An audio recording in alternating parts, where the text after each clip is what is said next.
नमस्कार। जीवन एक पहेली है। अच्छे दिन भी आते हैं और बुरे दिन भी आते हैं। सौभाग्य भी आता है, दुर्भाग्य भी आता है। दुर्भाग्य के समय, एक्सीडेंट के समय, विपत्ति के समय हम कैसे शांत रहें, एक नया अध्याय आरंभ करें अपने जीवन में। किस प्रकार से आंतरिक शक्ति से हम बड़े बड़े संकटों का सामना कर सकते हैं, हिम्मत से, साहस से, जीवट से। आज की वीडियो में एक ऐसे व्यक्ति की कहानी है जिसने कि इस प्रकार का एक उदाहरण प्रस्तुत किया जो आज तक ओलंपिक की हिस्ट्री में अद्वितीय है, अतुल्य है। उसको ओलंपिक हीरो माना जाता है।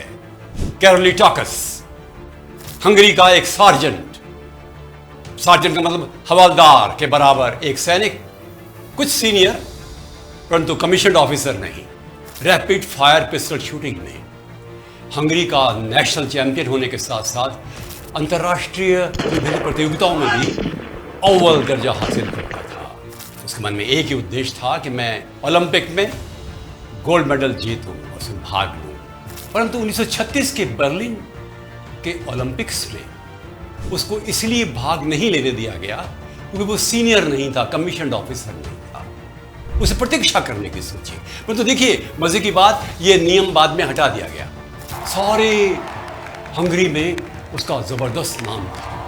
वो कोशिश करता चला गया, अभ्यास करता चला गया। 1938 में एक हादसा हो गया। प्रैक्टिस कर रही थी आर्मी, उसके हाथ में ग्रेनेड था जो डिफेक्टिव था और फट गया। उसका दायां हाथ कटकर अलग हो गया। अब उसका एक हाथ था। 1 महीना अस्पताल में रहा। अब उसका एक ही हाथ था, वो बायां था। शूटिंग हैंड तो दायां था ना जो चला गया। सोचने लगा अब मेरे सामने 2 चॉइसेस हैं। हार मान के बैठ जाऊं, कुछ पेंशन मिल जाएगी और पुरानी स्मृतियों से अपने आप को संतोष देता रहूं। दूसरा यह है कि मैं प्रयत्न करूं, अपना पुनर्न्वेषण करूं। और फिर वही किया, बिना किसी को बताए। 1 साल तक लगातार अस्पताल से वापस आने के बाद वो बाएं हाथ से पिस्टल शूटिंग का अभ्यास करने लगा।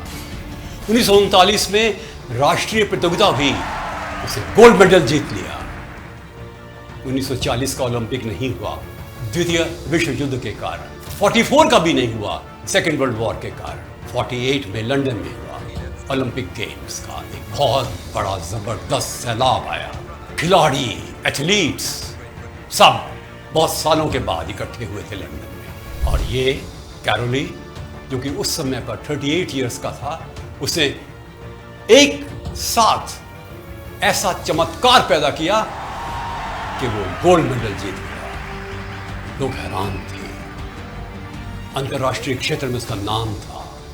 पर मजे की बात देखिए, अगले जो ओलंपिक गेम्स हुए 1952 में हेलसिंकी में, उसमें भी उसने फिर एक गोल्ड मेडल जीता।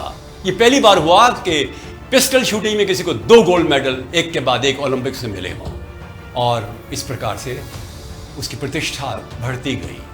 वो कोच भी बना, सम्मान भी मिला, वो हीरो बना, ओलंपियन हीरो। हम क्या सीखें ऐसे व्यक्ति की कहानी से? हम परिस्थितियों का चुनाव नहीं कर सकते। दुर्भाग्य आ सकता है, ध्यान से उसको देखें। बदली हुई परिस्थिति को हम स्वीकार करें और साथ में उसका सामना करने के लिए अपने आप को तत्पर करें। अपनी इच्छा शक्ति से उस विपत्ति का सामना करें, नया अन्वेषण करें। सोचें अब क्या किया जा सकता है। उसने तो बाएं हाथ से पिस्टल शूटिंग शुरू की और इसलिए कई बार हमारे पास सीमाएं होती हैं। उन सीमाओं को समझ करके हमें कुछ अपना पुनरुत्थान करना पड़ता है, समुत्थान करना पड़ता है। डिटर्मिनेशन, दृढ़ निश्चय के साथ ही हमें परसिवियरेंस यानी ऐसा एक जबरदस्त मन में विश्वास पैदा करना चाहिए कि हम आगे बढ़ते चले जाएंगे। परसिवियरेंस इंसान को शक्ति देती है। मेंटली हम टफ बने। टफनेस माइंड की, हारना नहीं है, रोना नहीं है, टूटना नहीं है, झुकना नहीं है। मुस्कुराहट के साथ परिस्थितियों का सामना करके अपने आप को विजेता सिद्ध करना है। We can do it.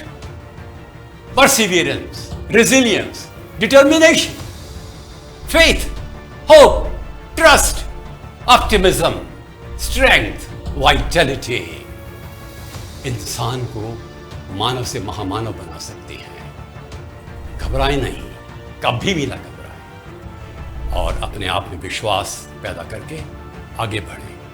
ईश्वर भी उनकी सहायता करता है जो अपनी सहायता करते हैं। God helps those who help themselves. That is the lesson. नमस्कार।